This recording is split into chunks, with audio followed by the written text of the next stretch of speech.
우리가 일상생활에서 만나는 사람들, 가까운 사람이 됐던 모르는 사람과 어떤 만남의 상황을 가져야 될 때 본능적인 어떤 감각에 의해서 이 사람 뭔가 좀 위험한 것 같다 라는 느낌이 들었다면 그 느낌은 무시하면 안 돼요. 지금 무슨 얘기냐 하면 지식인사이드 구독자 여러분 안녕하세요. 저는 정신과 의사 이광민입니다.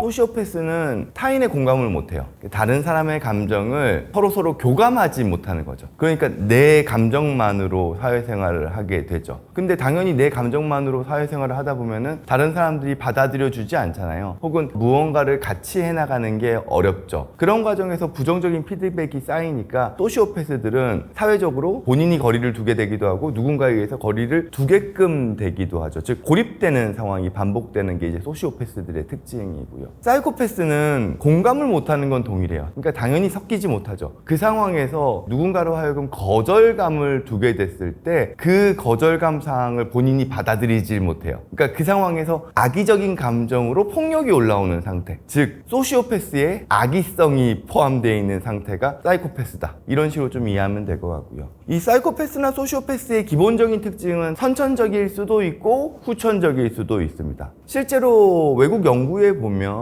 선천적인 특징들을 가지고 있는 여러 가지 유전자라든지 뇌 MRI 상에서의 결과들이 언급되고는 있어요. 근데 그런 특징을 가진 사람들이 다 사이코패스거나 소시오패스거나 하냐 하면 그건 또 아닌 거죠. 즉 우리가 가지고 있는 정신적인 상태는 그게 사이코패스가 됐던 소시오패스가 됐던 혹은 조현병이나 양극성장애처럼 중증 정신질환이 되었든 이런 특성들은 유전자적인 소인 플러스 성장 과정에서의 환경들, 후천적인 요인이 서로 결합되면서 발현된다고 보는 게 맞을 거예요. 그러니까 즉 내가 선천적으로 사이코패스적인 성향을 가지고 있다 하더라도 성장 과정에서의 다양한 경험들을 통해서 선천적인 요인이 발현 안 될 수도 있고요. 내가 선천적인 요인이 없다 하더라도 뭔가 돌봄받지 못하고 학대당하고 어떨 때는 누군가가 나에게 사랑을 주지만 동일한 상황에서 어떨 때는 나를 괴롭히는 상황에 놓이게 되고 내가 열심히 일을 했는데도 불구하고 오히려 내가 폭력적인 상황에 놓이기도 한다 그러면 이런 환경에서 자라나는 아이는 당연히 사회를 바라보는 시선이 불신으로 가득 차 있겠죠. 나의 인격이나 성격이 사이코패스화 될 수도 있는 거죠. 그래서 이거를 어느 한계로만 딱 두고 바라볼 수는 없는 요인인 것 같아요.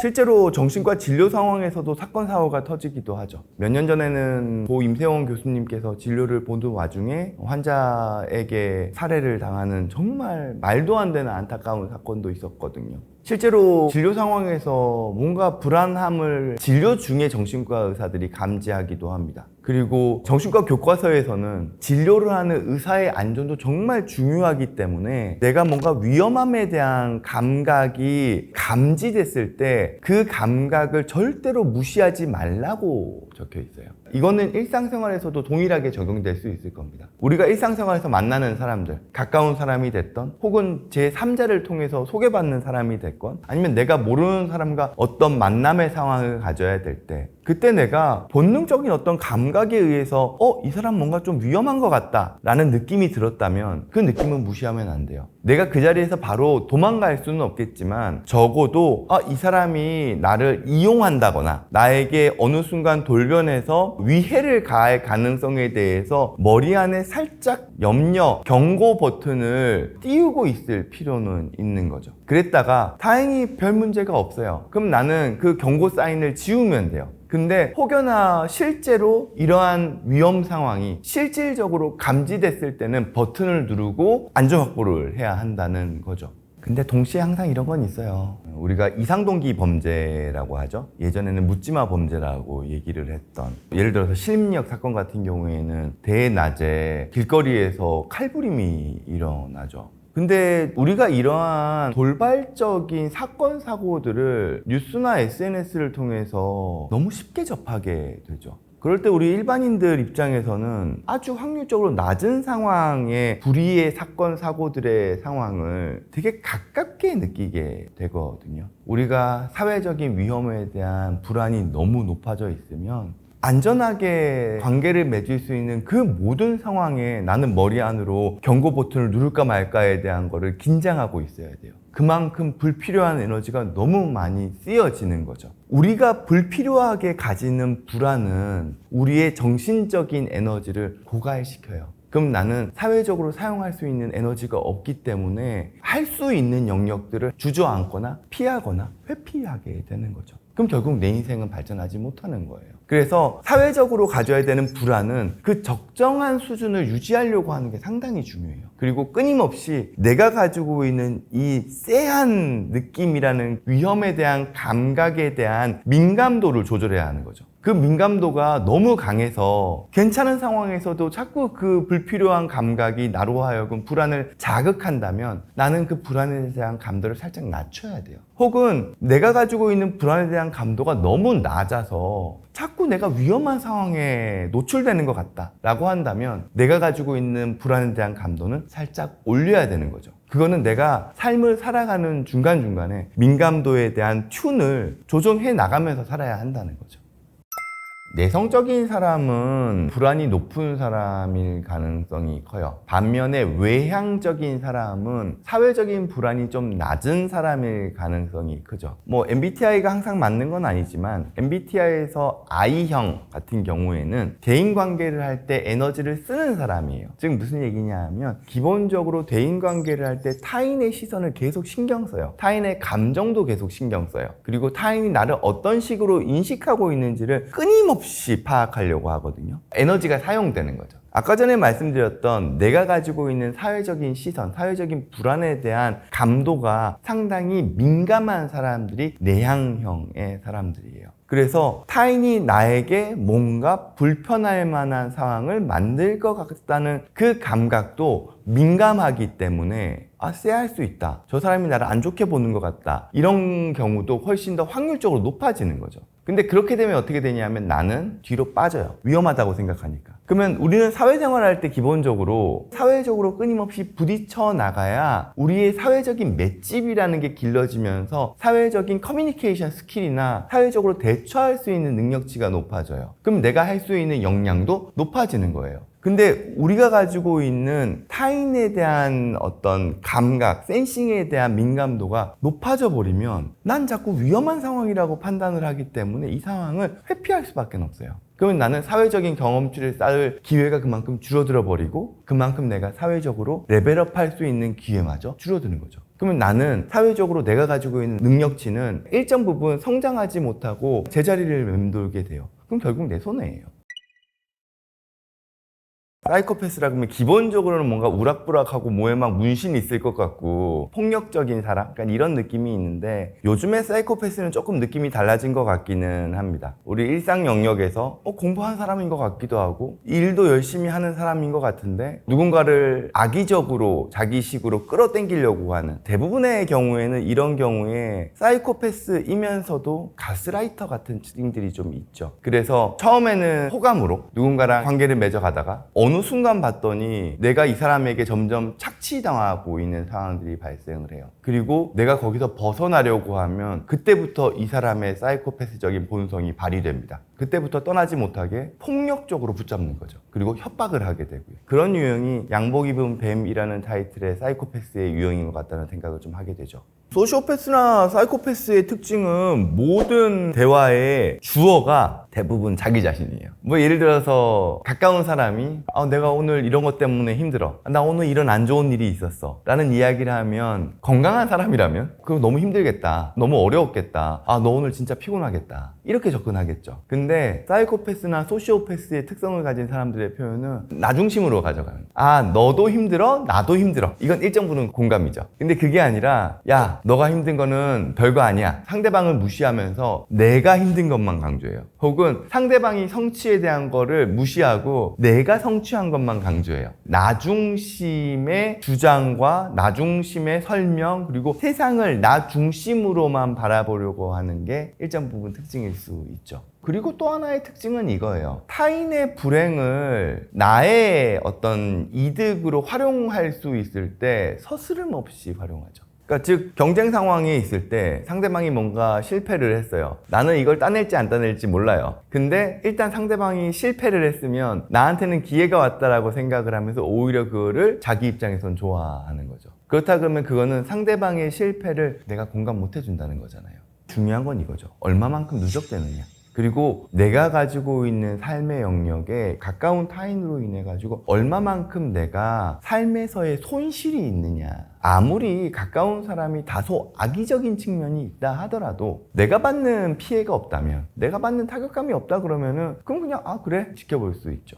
근데 나에게 정말 소중하다고 생각했던 그 사람이 점점 나의 삶을 갉아먹어요. 경제적인 부분을 갉아먹을 수도 있고요. 정서적인 부분을 갉아먹을 수도 있고요. 때로는 나를 정말 위해주고 사랑해주고 돌봐주는데 어느 한순간에는 정서적으로나 신체적으로 폭력이라고 느낄 정도의 나한테 데미지를 줄 때도 있어요. 그렇다 그러면 이 관계는 다시 고민해 봐야죠. 그리고 내 머리 안에서 저울질을 끊임없이 해야 돼요. 이 사람으로 인해서 얻게 되는 나의 삶에서의 안녕과 이 사람으로 인해서 동시에 또 동반되는 내 삶에서의 피해. 이걸 끊임없이 저울질해 나가야 하는 거예요. 나한테 완벽한 사람은 없어요. 나한테 항상 모든 걸 다 해주는 사람은 없어요. 때로는 나한테 조금의 피해를 주는 관계가 대부분의 우리 사회에서의 인간관계예요. 근데 어느 순간 내가 이 사람으로부터 얻는 긍정적인 부분보다 부정적인 부분이 점점 더 커간다면 그때는 어쩔 수 없어요. 내가 어떻게 하면 이 사람과 관계를 끊어낼지에 대한 거를 심각하게 고민해야 돼요. 그리고 그런 부분에서 내가 판단이 잘 안 설 때도 있죠. 난 분명히 피해를 받고 있는 것 같고 주변에서도 피해를 받고 있다라고 이야기를 하고 끊어내고 헤어져야 된다고 얘기를 하는데 나는 그게 와닿지 않아요. 그런 경우에는 내가 가지고 있는 이 저울이 고장난 거예요. 그때는 전문가를 찾아가야 돼요. 상담을 받을 수도 있을 거고요. 저 같은 정신과 의사를 만나러 갈 수도 있을 거예요. 혹은 법률적인 도움을 포함해서 변호사를 만나는 게 바람직할 수도 있죠. 그럴 때는 나 스스로의 판단을 믿으면 안 돼요. 어느 순간 나는 내가 가깝고 소중하다고 생각했지만 이제는 조금 의문점이 생기는 그 가까운 사람에 의해서 심리적으로 조종당하는 상태일 수 있거든요. 가스라이팅의 상황이죠. 그 상황에서는 나의 판단력을 온전히 믿으면 안 돼요. 물론 여러 가지 유형들이 있을 거예요. 의존성이라거나 혹은 내 자존감이 낮다거나 사랑받은 경험이 없다거나. 근데 제가 강조하고 싶은 한 가지 특징은 이거예요. 회피성 유형. 내가 책임지고 내가 판단하고 내가 행동하고 내가 결정하고 내가 책임지고 감당해야 하는 영역이 있는데 이런 영역을 회피하는 거예요.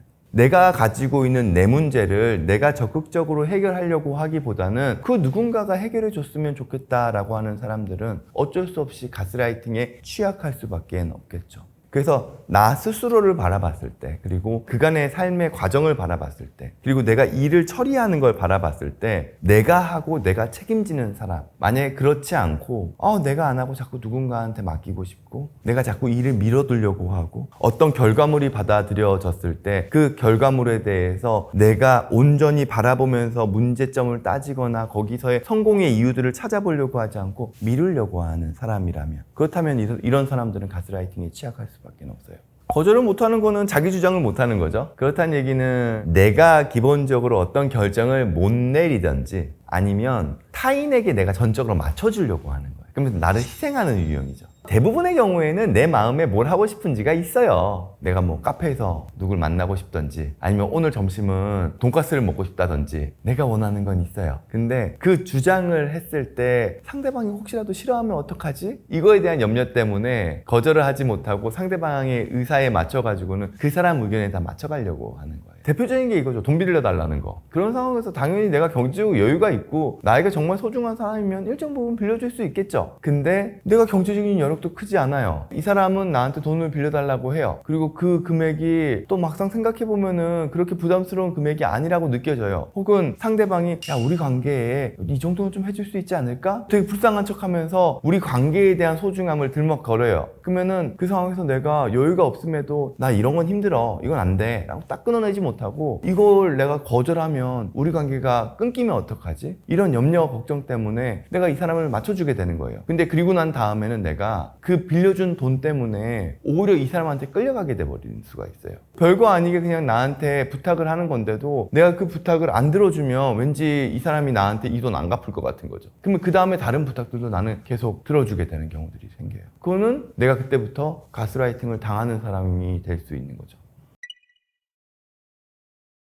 내가 이런 것들은 더 이상 하면 안 되겠다. 다소 이 사람과의 관계가 멀어지더라도 거절해야겠다. 혹은 내가 이러한 상황에서는 이런 관계는 끊어내야 되겠다라는 것들을 내가 데이터베이스화 해놓을 필요가 있어요. 그게 거절 매뉴얼. 적어도 나는 아무리 친구 관계에서도 돈 거래는 안 해. 혹은 나는 인간관계에서 그 누군가가 나에게 신체적인 폭력을 가했을 때는 나는 아무리 가까운 사이라 하더라도 이 사람은 끊어낼 거야. 혹은 이 사람이 나의 일에 있어가지고 일적인 부분에 있어서 폄하를 하거나 비방을 하는 경우에는 나는 그러면 이 사람은 더 이상 나한테 필요하지 않은 사람이라고 판단할 거야 라는 식으로 내가 인간관계에서 어느 정도 선을 넘은 경우에는 딱 끊어내야 하는 매뉴얼들을 내가 만들어 나갈 수 있을 거예요. 그게 또 필요하기도 하고요. 다만 그걸 만들어 나가기 위해서는 내가 그런 경험을 해봐야 알아요. 그래서 뒤로 빠지지 않고 내가 경험을 해나가면서 이런 사람들의 유형은 나한테 피해가 되고 이건 내가 못 감당하는구나에 대한 경험을 바탕으로 거절 매뉴얼이라는 걸 만들어 놓는 거죠. 저도 참 세상 호구짓을 많이 당하거든요. 은근히 사기도 좀 당한 것 같고요. 저 스스로도 돌아보죠. 내가 왜 이렇게 이런 호구짓을 당하지? 스스로 돌아봐요. 정신과 의사 입장에서. 그렇게 돌아봤을 때 제가 내렸던 결론은 이거예요. 내가 공부 열심히 했다고 머리 안에 뭐가 많은 줄로만 알았지 내가 사회적으로 경험했던 경험치는 상당히 떨어지는구나. 내가 무언가 어떤 요청이 들어왔을 때 혹은 사회적인 어떤 활동을 하는 데 있어가지고 이 정도까지 하는 거는 내가 이건 너무 많이 해주는 거구나에 대한 걸 이제는 제가 조금 알아요. 그래서 중요한 게 내가 사회적인 경험을 그래도 부딪히면서 나가야 되는 거예요.